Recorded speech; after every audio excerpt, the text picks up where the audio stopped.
This kata is called remove all exclamation marks from the sentence, but ensure there's an exclamation mark at the end of the string.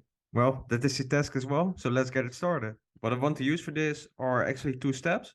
First of all, I want to remove all the exclamation marks, and how? Let's call it step 1.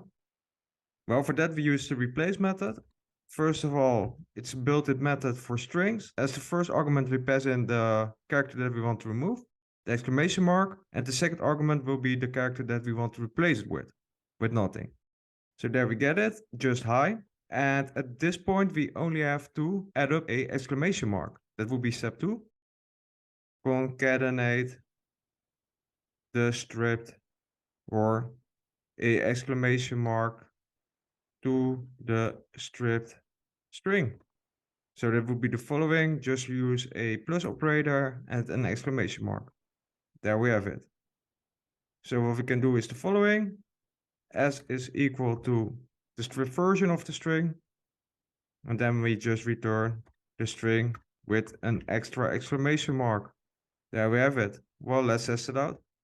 Attempt. And there we go. Hope this has been useful, that you learned something from it. Thank you for watching and hope to see you in another video. Ciao.